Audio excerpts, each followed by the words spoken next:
اس وقت جن حالات سے انسانیت گزر رہی ہے، پریشانی اور خوف کا عالم ہے، ان پریشانی کے عالم میں دعائیں بھی پڑھ رہے ہیں، جو اذکار ہیں وہ بھی کر رہے ہیں، نماز کی بھی پابندی کر رہے ہیں، اس کے باوجود بھی مشکلات ٹل نہیں رہی ہیں، کسی نہ کسی مشکل میں مبتلا ہو جاتے ہیں۔ تو اس کا کیا مطلب ہے؟ تو بھائی بات یہ ہے کہ چند چیزیں ہیں، اچھی طرح سمجھ لو۔ پہلی بات تو یہ سمجھنے کی کوشش کرو کہ یہ جو وظائف ہیں یہ کوئی ایسی چیز نہیں ہے کہ جو خود بخود اپنے اندر اثر رکھتی ہے، جس نے بھی وہ پڑھ ڈالا وہ مطلوبہ نتیجہ نکل آئے گا۔ یہ صورت اس کی نہیں ہے۔ یہ رب کائنات کا اکرام ہے، انعام ہے، احسان ہے ہم پہ کہ اس نے کچھ وظائف، کچھ اذکار، کچھ پیار محبت کی گفتگو اللہ کے ساتھ اس میں خاصیت رکھی ہوئی ہے کہ جب بندہ جو ہے وہ اس کی ادائیگی کرتا ہے تو اللہ رب العالمین اس کو مطلوبہ نتائج یا وعدے کے مطابق جو اس پہ فضائل ہیں، تحفظات ہیں، حفاظتیں ہیں، وہ اس کو فراہم کرتا ہے۔ تو یہ اس کو جو ہے نا وہ اس تناظر میں جو ہے نا وہ سمجھنا چاہیے۔ دوسری بات آپ یہ ذہن میں رکھیں کہ بھائی کوئی وظیفہ ایسا نہیں ہے کہ جو اللہ کو، جس کے ہاتھوں اللہ مجبور ہو کہ بس آپ نے وظیفہ کر لیا اور وہ نتائج جو ہیں وہ پکے ہیں، اللہ جو ہے وہ پابند ہے، وہ دے گا ہی دے گا۔ کوئی بھی وہ کلمات کو ادا کر لے تو وہ نتائج برآمد ہوں گے، ایسا مسئلہ نہیں ہے۔ یہ عقیدہ ان اذکار کے بارے میں مت رکھیے۔ تو ایک تو یہ ذرا سمت درست کر لیجئے۔ دوسری بات یہ ہے کہ اب اس کے نتائج نہیں نکلتے ہیں تو کیا مطلب ہے اس کا؟ آیا وظیفے میں کمی ہے یا کرنے والے میں جو ہے نا وہ کوتاہی ہے؟ تو جو اکثر لوگوں کو یہ نتائج نہیں ملتے ہیں اس کی وجہ ایک یہ ہوتی ہے کہ ان کا اس وظیفے کے اندر جو عقیدہ ہے اس کے مطابق اس وظیفہ کرنے والے کا عقیدہ ہی نہیں ہوتا۔ اب کوئی آدمی جو ہے وہ آیت کریمہ کا وظیفہ جو ہے وہ کرتا ہے، لا الہ الا انت سبحانک انی کنت من الظالمین، لیکن اس بندے کا اپنا عقیدہ اس آیت کے اندر مذکور عقیدے کے مطابق نہیں ہے۔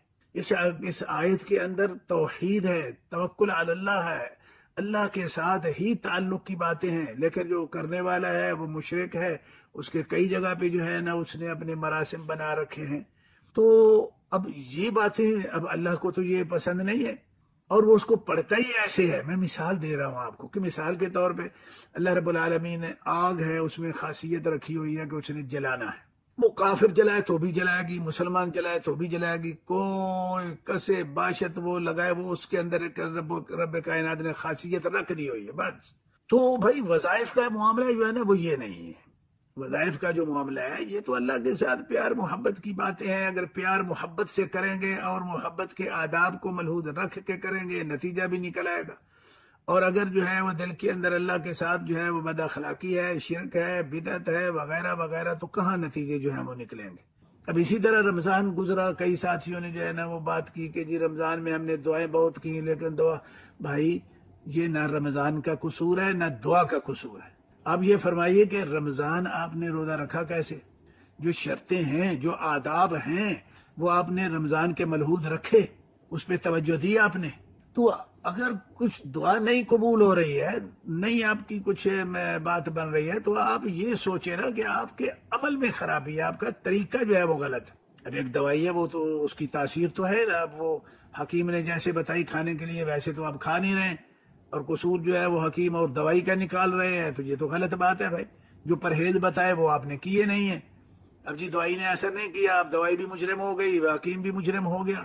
تو یہ ان چیزوں کو اس تناظر میں آپ دیکھ کے اپنی اصلاح کریں۔ توکل علی اللہ، اللہ کے علاوہ کسی اور کو دیکھنا نہیں ہے، بس ایک ہی بات ہے، امن یجیب المضطر اذا دعاہ ویکشف السوء، کہ اللہ کے علاوہ کوئی مشکل کشا نہیں، کوئی حاجت روا نہیں ہے۔ یہ عقیدہ آپ نے اپنے اللہ کے ساتھ جو ہے نا وہ پورا، اس پہ پورا اترتے ہیں، آپ پورا اترے، پھر دیکھیں کہ یہ اذکار جو ہے وہ کیوں اثر نہیں کرتے۔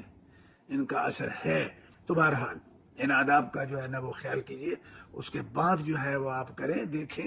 پھر بھی اگر نہیں مرتب ہوتا تو پھر اللہ کی مرضی ہے، اس کا ایک نظام ہے، ابتلاء کا، آزمائش ہے، لیکن آپ کا یہ ذکر وظیفہ دعا ضائع نہیں کیا ہے، اس نے جو ہے نا وہ محفوظ کر لی ہے، ریزرو ہو گئی ہے، بالکل محفوظ کر لیا، آپ کے اکاؤنٹ میں محفوظ ہے، قیامت کے دن آپ کو جو ہے نا وہ بہت کچھ ملے گا انشاءاللہ تعالی۔